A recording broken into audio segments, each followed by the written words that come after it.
Hello out there, and I'm really excited to announce today that I am dropping the role of knife reviewer, and basically, guys, I'm fulfilling my destiny. I'm assuming a position that I was meant to play as Benchmade's CEO.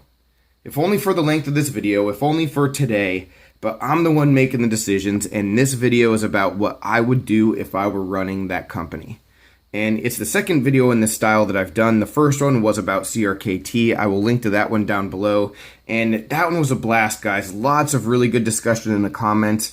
And hopefully we can replicate that today as we tackle Benchmade. And yeah, there's a lot to talk about and a lot of strong opinions that people have about Benchmade. So really interested to see what all of you guys think and what your take is on it. And hopefully hopefully it stays friendly in the discussion down below. But yeah, this is going to be my take on the business side of it. Just to be clear, you know, it isn't about my preference as a consumer or what I personally want to see from Benchmade and what products I want to buy. It's about what I think will benefit them most moving into the future. And the theme of the video, the theme of everything I'm going to talk about today, guys, it's all about customer service.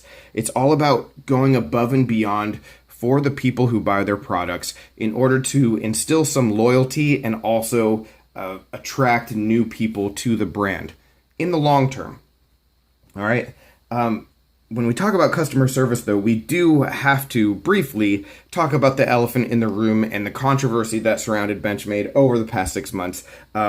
I thought about not even mentioning this stuff, but like, no, it's important. It's something that happened. And basically, if you're not aware, Benchmade had a little bit of an issue, where they really alienated a group of people by destroying some guns. And there's a whole lot more to it than that. Definitely look it up if you're not aware of what happened. But as the CEO, none of that actually matters specifically. And who made what mistake and who's at fault, that doesn't matter specifically either. What matters is the situation that we're in. Situation that we're in is a group of people who might have been buying our products are no longer going to be buying our products. Some of them might, but they're pissed off. Like there's some stuff going on. And there's two ways to attack this problem. Short-term and long-term. Long-term, it's very simple. You need to do two things. Long-term, you need to make a product that people have to have. And you also have to prove to them over time that your values align with theirs. Benchmade can do this. I think they're already on the way to doing this, and the people that they're able to win back this way, they will. And keep in mind, if you have a product that is that great, it'll be a relatively quick thing. Think about Chick-fil-A a couple years ago. You know, they pissed a lot of people off, and bottom line is, even though they gave like just a sort of an apology, you know, not really too great of an alignment of values. They just sort of said, we like everybody, and people said whatever, because the number one thing is they make a great chicken sandwich that people have to have. They have a product. Benchmade has a product, but they also have a lot of competition in that market. So people don't need to buy from them. And so what Benchmade needs to continue to do long term is just make really great models, be innovative, and you know, hopefully get people to come back over time. Short term, what they can do, and one thing that I would suggest is reaching out if they haven't already, and giving giving everyone basically at the NRA or involved in those kind of groups a discount code to buy a new Benchmade knife. And I would suggest doing it with like a newer model from 2018, 2019, 2020, and just say, hey guys, I don't know what happened. We're sorry. We don't want to lose you. We're going to prove to you over time that like we're on the same side here. But in the interim, here's a knife at a really good price. That's a really great and new design. See what we're doing right now and buy back in. And that's not going to work on everybody. It might not work on very many people at all. And I don't care if you have to sell it to them for nothing, like at a loss. Take the loss and gain the perception and reach out. And if you get burned for that, that's fine. But there will be ways that comes back to benefit you that aren't measurable. And I think it would be a smart thing to do just in order to try to keep any more bridges from being burned. Again, this is in the past a little bit of a while now, so maybe it's too far gone for this stuff, but if I were the CEO, I would still try to do something like that. And again, still doing the other thing with like aligning values and making great products, obviously. All right, but now that that's out of the way, and you've already either liked or disliked this video, let's get into one of the new things that I would do that I think would be great for the business long term and would be really exciting for the customers. One thing that I think would be great would be to be able to compete with this. That's what I want to do. I want to compete with Civivi. I want to make a budget knife that is excellently built and that is on this level and affordable. I want to bring new people into the company who maybe can't afford something like this, but they can afford something like this. So I would bring back the red class. 100%. Bring it back. The red class was Benchmade's budget class, if you're not aware. It basically got discontinued a few years back, maybe more than a few years. Maybe I'm getting old. But yeah, they had some really great models and some like budget kind of versions of nicer models, and those were produced overseas. But as a CEO, I'm not going to produce those overseas. I'm going to produce them in the United States. And I'm going to find a way to take something maybe similar to this, with similar materials, because let's be real, our handle material here is not an expensive one, but take something like this, maybe not use an axis lock, maybe have a liner lock or something like that, a similar design, similar steel, make it in the USA, make it a great quality, make it Benchmade quality, and have it for around 50 or 60 bucks. Is that possible? I think it is. I think there's a way to do it.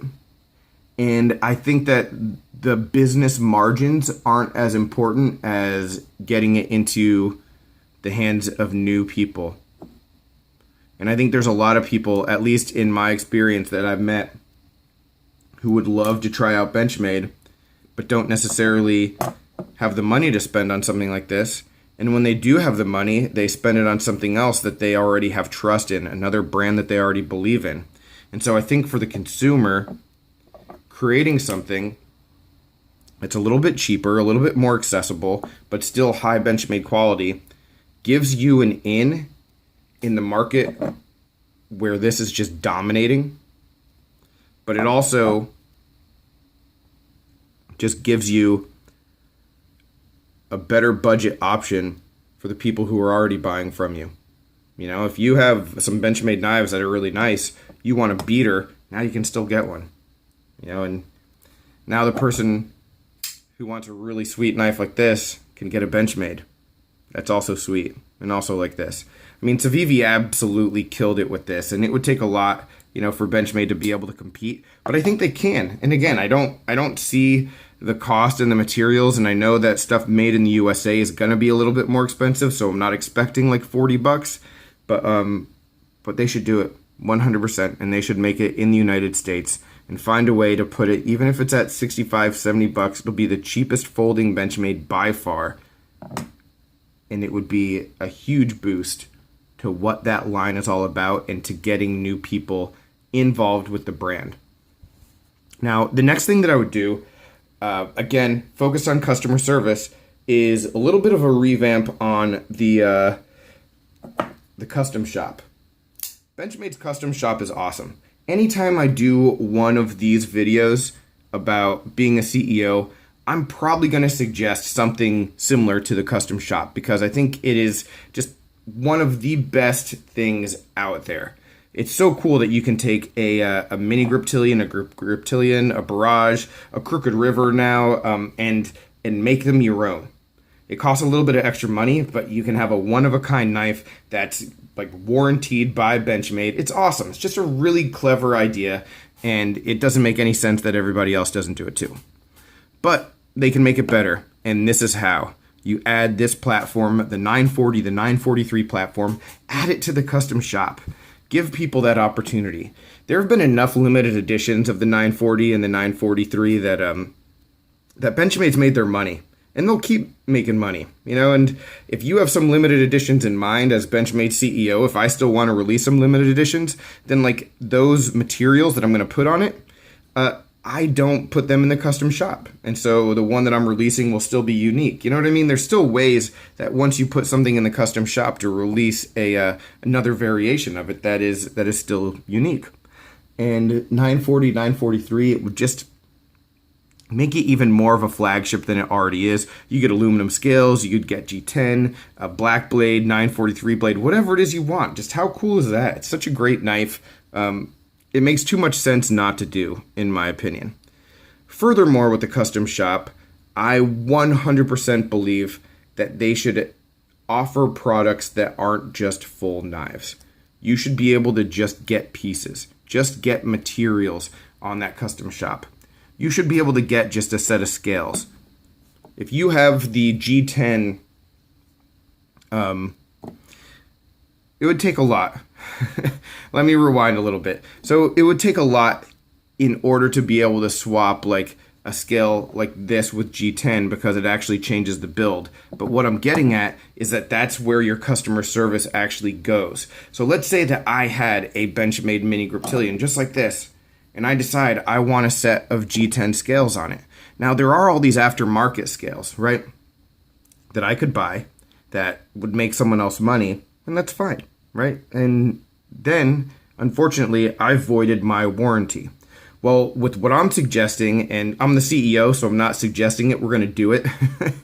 But what we're going to do is we're going to offer a service where, yes, we're going to get some of these G10 scales on your knife that you purchase. You send the knife into me at Benchmade, and we'll actually assemble them, and we'll change the build. For those of you who aren't aware, it's actually, with these standoffs here, it's a different build. The screws are different between like these two models.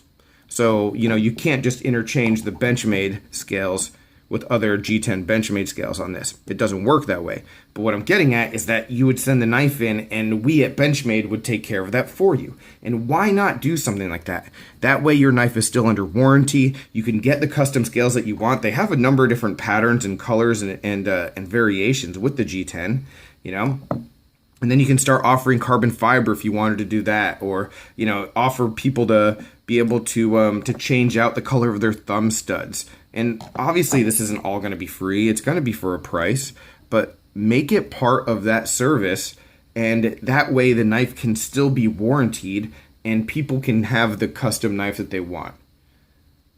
That's sort of the mindset that I'm getting at when it comes to taking care of people and being able to accommodate what the community wants to see while still maintaining your standards. A big thing with the warranties, and we're going to slide over into that now, is that, you can't send in a knife like this to Life Sharp because they can't guarantee it. And it makes sense. If I send this knife into them and say that there's a problem with it, they can't send it back to me and say that, it's 100% okay, because they didn't make a lot of the pieces. So it's not their knife anymore.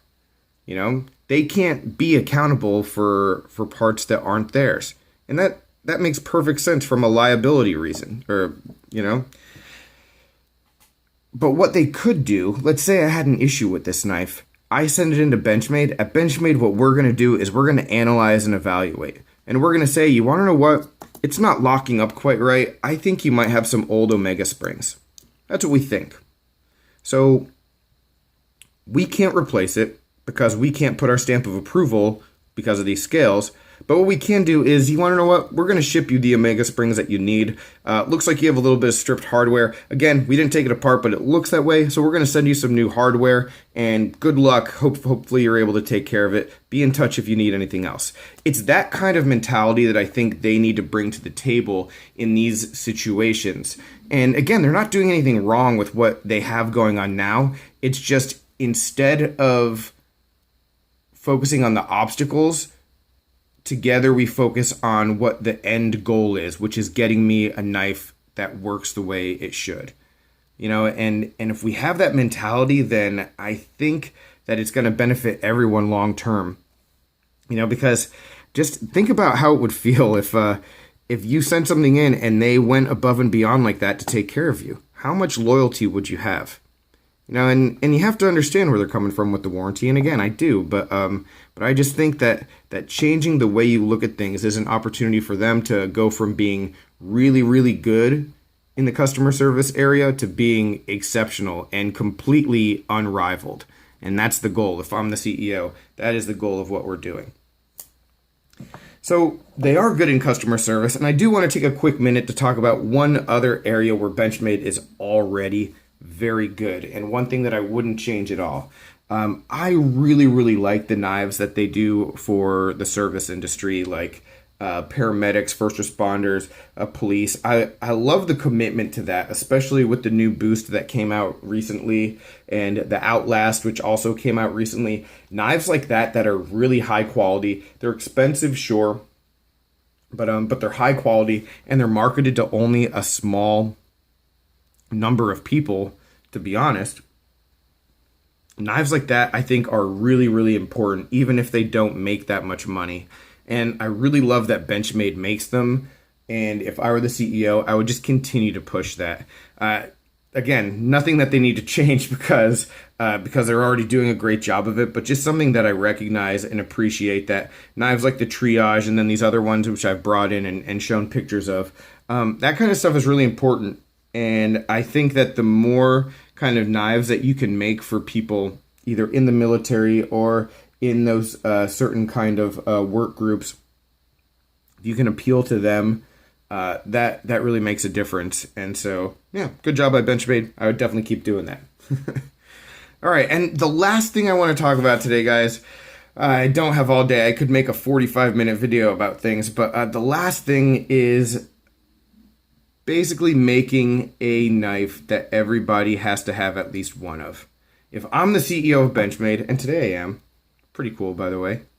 I have business cards on the way. I don't. But if I'm the CEO of Benchmade, you know what I really want? I want this.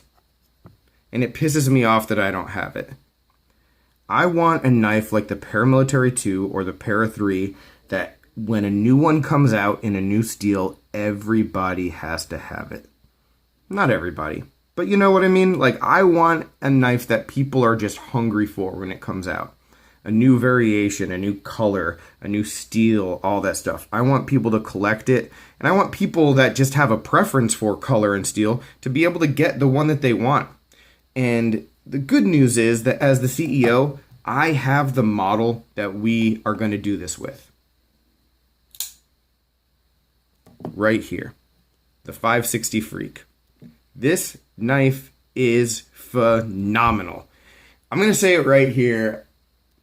This is one of the best Benchmades I've ever handled in my life. It's one of the best knives I've ever handled. It is fantastic. It was already a great knife with those original scales, but with the G10 now, I mean, it is on a different level, and it might be the best Benchmade from the past 5 years. It's just an awesome knife. And you have two different sizes that you can play with. And basically what I'm getting at is that as a CEO of Benchmade, I'm making these my new Paramilitary 2 and Para 3. And we are going to have every single kind of variation that we could possibly make. We're going to release them all. There's going to be different colors, different steels, different liners, different handle materials, all that stuff. And that way people can start collecting them if they want to, or if you have a preference for like which one you want to get, you can get it. And you want to know why you're going to be able to get it? It's because we're not going to just drop them randomly. We're going to announce them. At the beginning of the year, we're going to say, this year we are releasing all of these different freaks. These are the only ones we're releasing. It's going to be in these steels, this limited run or full production for ongoing, for forever, like this one is. And that way, you're going to understand, hey, these are the ones that they're going to have. If I really want one in M390 and the 20CV one had just dropped, well, if I wait 3 months, I can get the one in M390. Oh, but it's coming in blue. Maybe I will get the 20. You know what I mean? So having that open disclosure instead of things just all of a sudden appearing and then not being accessible and being hard, you know what I mean? Being this big surprise and long waiting lists and stuff, and releasing one knife that people sort of want and then 2 weeks later releasing the one they really want so that they like get both. We're not going to do that at Benchmade. That's going to stop. We're going to take care of you guys, help you get the one knife that you really want. And if you want them all, you can have those too. That's what I envision with this model, with this platform, especially, you know, with the Mini Freak as well, just replicating everything that they've done with the Freak. And at a really good price point too. You know, there was a limited edition Freak that was like close to $300, I think. This one is just under 200, and that's fair. M4 steel. I mean, this is a great purchase, guys. I got to thank my buddy Zach. He bought this knife for me. You believe that? Zach stuff. Great guy. And yeah, when I thought about this knife, the first thing, like literally, I think I said to him the day that I got it, I was like, they need to make this in everything because it's that good. I didn't do a review on it because I knew I'd talk about it here eventually. But yeah, every variation, they should make this their paramilitary too. And I think that people, some people will collect them all. Some people will just hold their horses and get the one that they want the most. But it would benefit them and it would benefit everybody. And it would be a new flagship model that when you think of Benchmade, you think of stuff like this. And that is not a bad thing because this is the quality that they're shooting for every time they make a knife. And they nailed it. So that's the big one, guys. But overall, like I said, it's all about doing things to make everything user-friendly for the customer, getting customers on board and just getting their loyalty. You know, doing the little things with that warranty, with the custom shop, with reaching out to people who might be upset in the community, going that extra distance in order to build loyalty long term. I have enough interaction with Benchmade at this point where I have that loyalty because I know who they are, and I've had so many interactions with them via either on the phone or through email. And this isn't as a review, as a reviewer. This is just as a person. You know, I've had that many interactions that like I buy into what they do. But I think in order for everybody else to see it, they need to go just above and beyond. And so that's where all of these ideas have come from. So what are your thoughts, guys? Let me know down below. Any questions, comments, complaints, suggestions. It's going to be a lengthy discussion, I am sure. So looking forward to it. But thanks again for watching. I really appreciate it. Take care and have a good one.